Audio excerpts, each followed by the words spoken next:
Hi everyone, my name's Jack.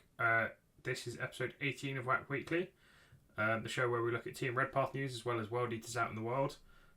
This week, World Eaters have got another GT win, fresh off winning one last week. They've got their second one this week. Over 400 games played this week, and we hit a 54% win rate, so maintaining a nice solid average.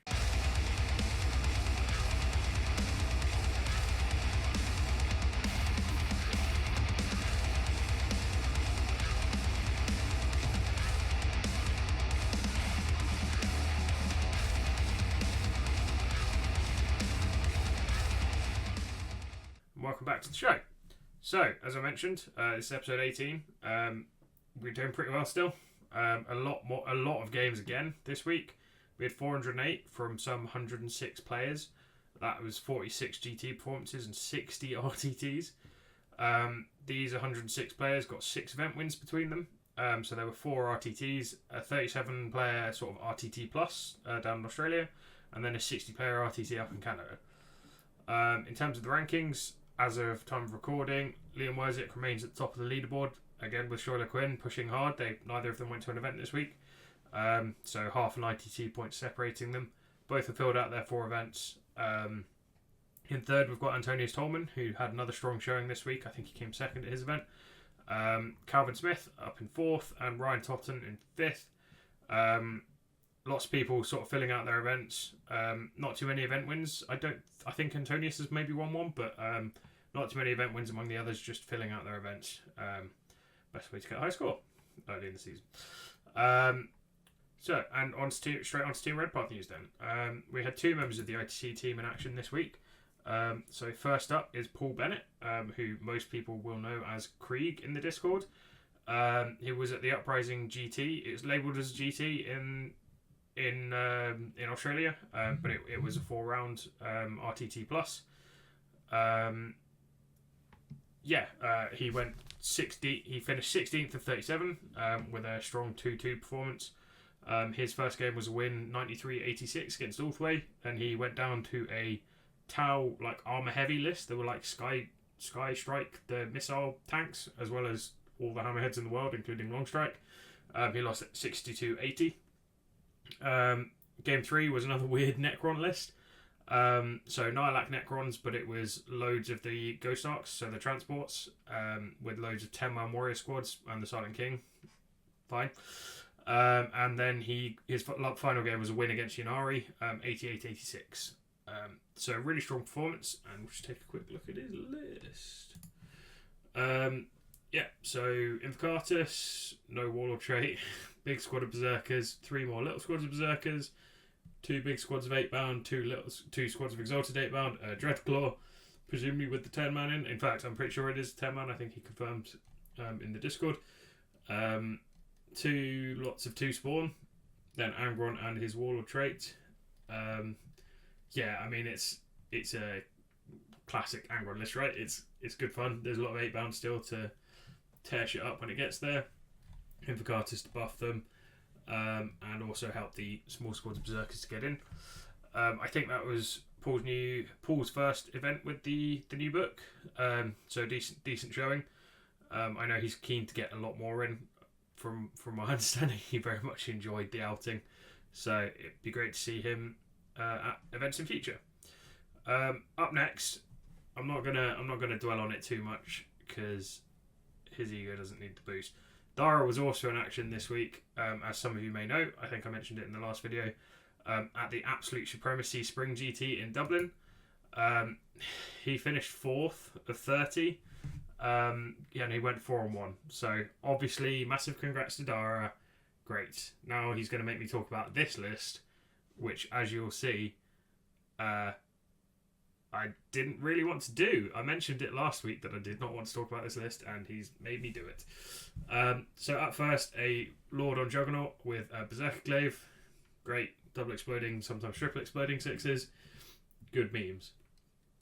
3 squads of Jackals, 2 squads of 10 and a 15.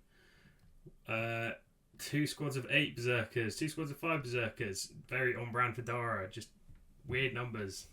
I mean, 8's not that weird, but yeah, 8s instead of okay.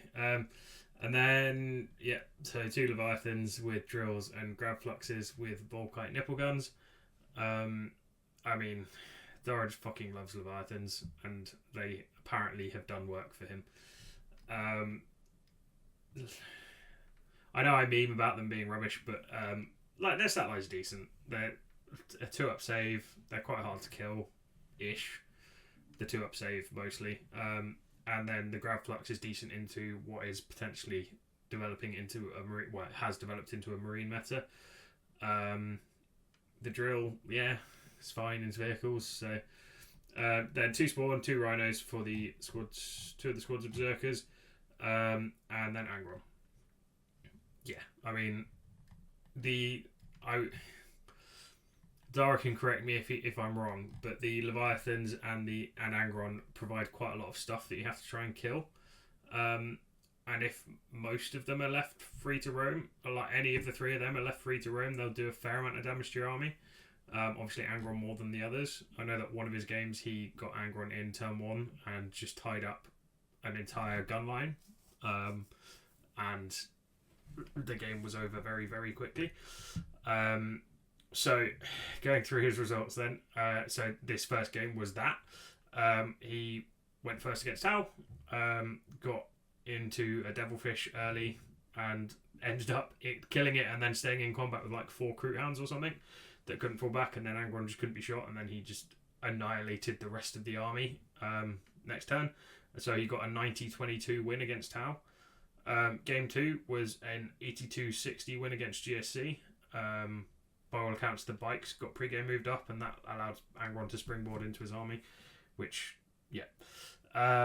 his loss came at the end of day 1 with a 59-92 loss against Tau, before a very successful Sunday with a 92-54 win against Sisters and an 80-56 win against Iron Warriors in his last game. So obviously, congratulations to Dara. 4th place at a decent sized GT. Very strong. Hopefully the ITC points will be updated by the time this goes out. But you never know. So up next, obviously there were some really strong tournament performances from other World Eaters. 20 lists have gone into the Matrix this week. But I'm going to take a look at the top 5 list from the weekend. That's calculated as like a percentile of events. And they are all event wins. So we're going to go into that. So up first is Sondre Skar.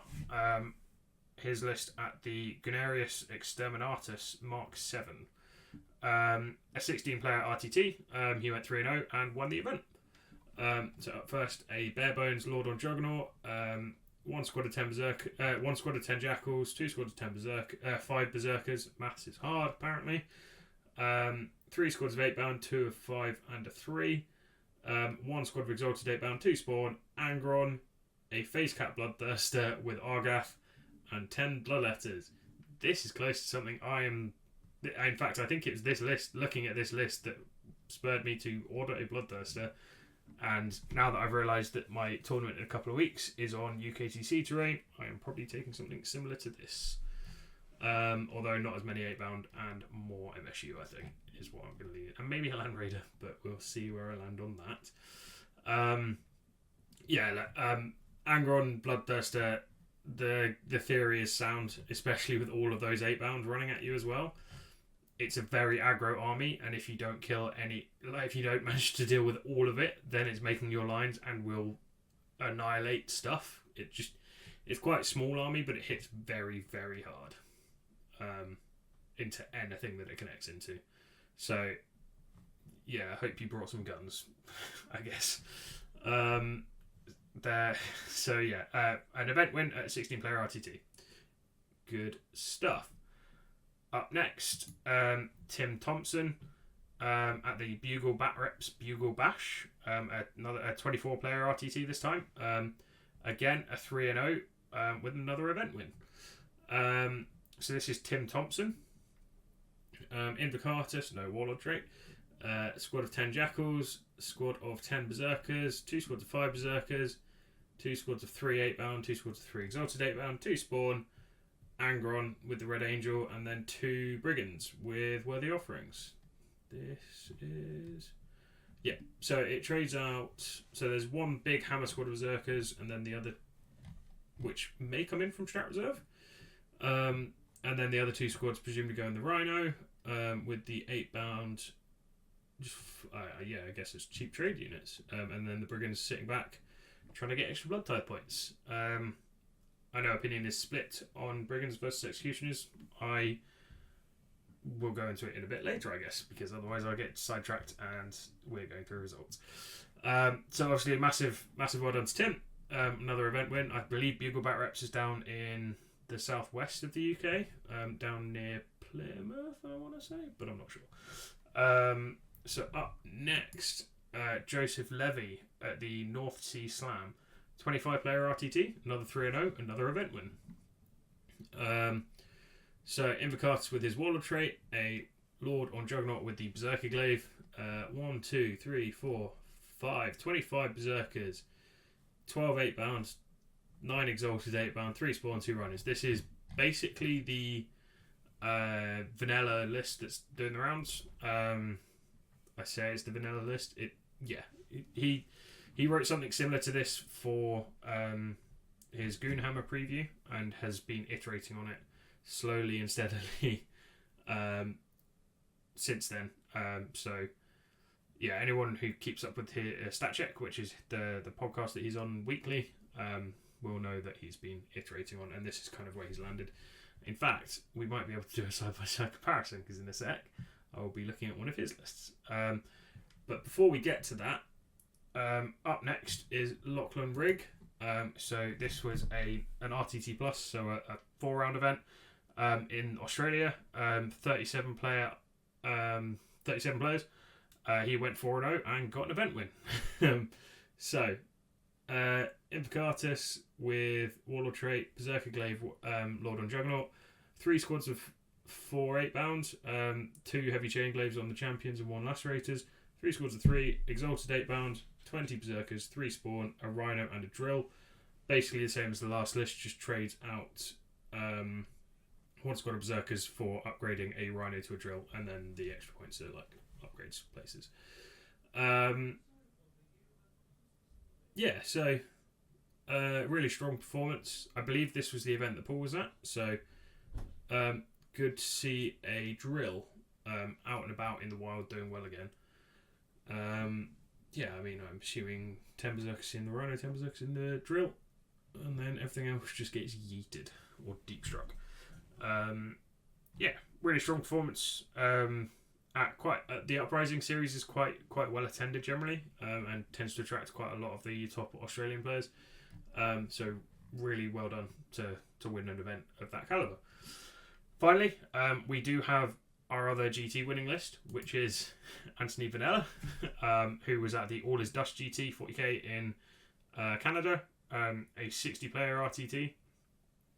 It was using WTC scoring, and he got 5 wins, 1 draw, and was undefeated. So 6-round event, 5 wins, 1 draw, WTC scoring.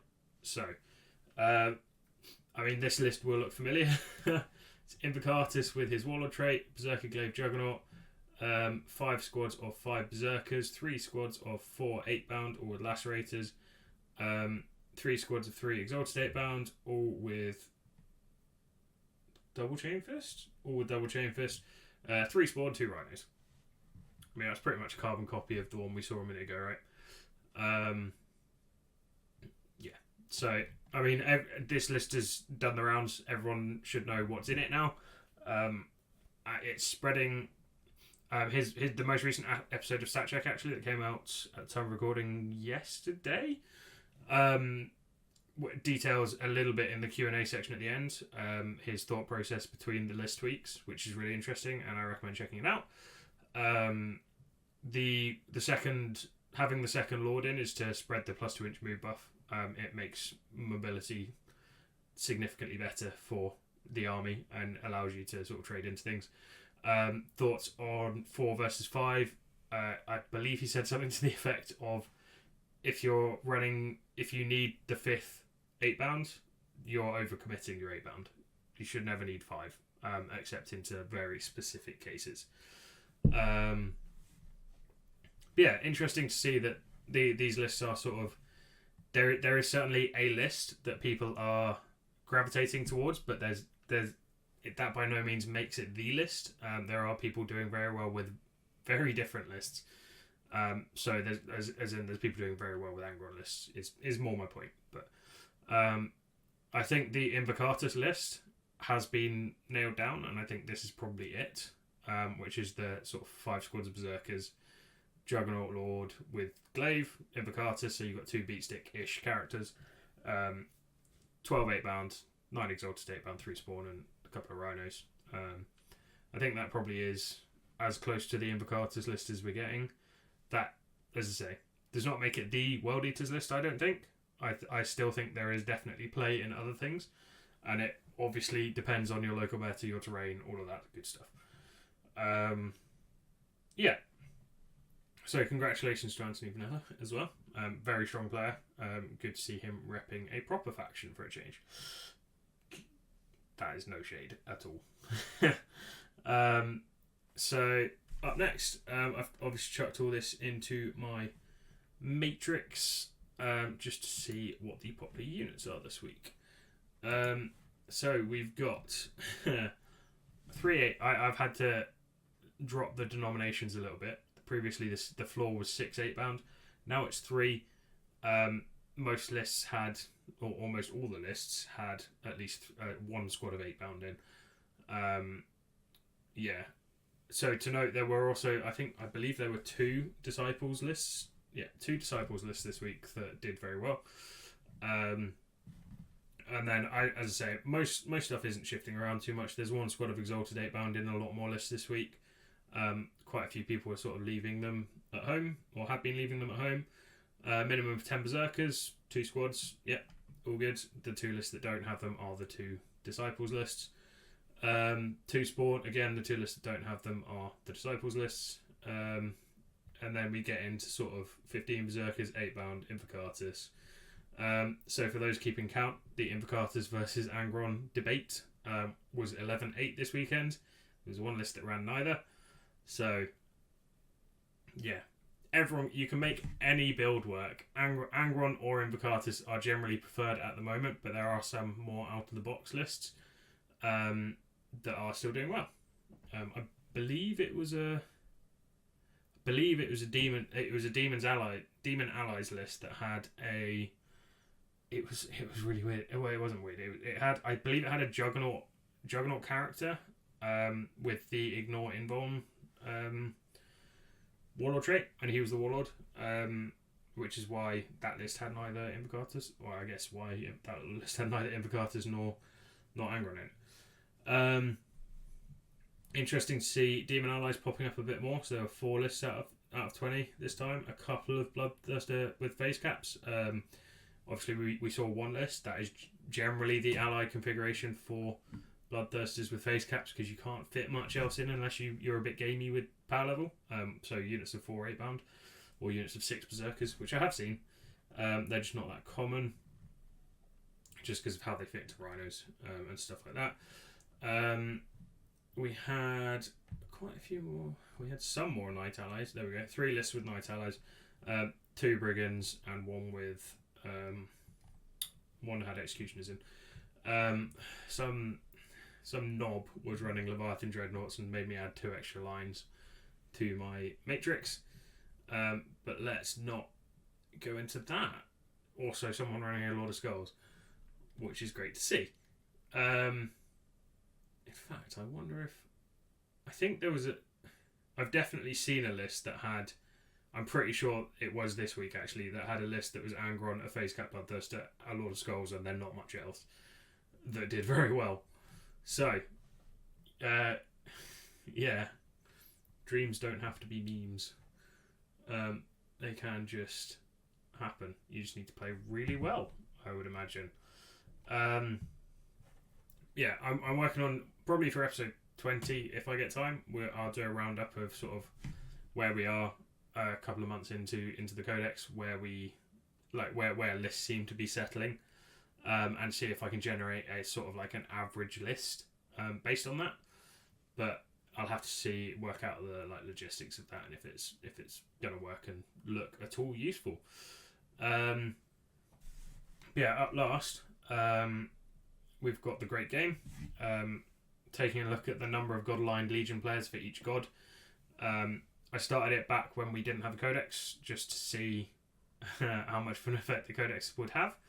The answer is quite a strong one. You may remember that we finished behind Emperor's Children. We may have finished behind Emperor's Children last season in terms of popularity. I will say that basically we got them. So at the moment in 4th place, Emperor's Children on 95 players for the season. Thousand Suns are in 3rd on 171. 2nd place is Death Guard on 252. And this week, World Eaters have just hit 268 players for the season. The season being, at this point, 2 months old. So, and we had 196 for the whole of last season. So, good effort. Who knew a new codex would make us way more popular? Good to see that we are now more popular than Death Guard and Thousand Suns, who have been their own codex for a lot longer. So if you want to come see Dara's latest crazy concoction, he's promising something insane for Fest. Please join the Discord. Like, comment, subscribe to the video. Subscribe to the channel. Like and comment on the video. Especially if you disagree with me, please let me know why I'm wrong. I do appreciate differing points of view. What are you running in your upcoming tournaments? Let me know in the comments. Has this methodology, has this approach to videos changed any decisions you're making? Have you thought about something that I haven't mentioned? Please tell me, because I want to be good at World Eaters. Most importantly though, stay healthy, stay safe until main burn.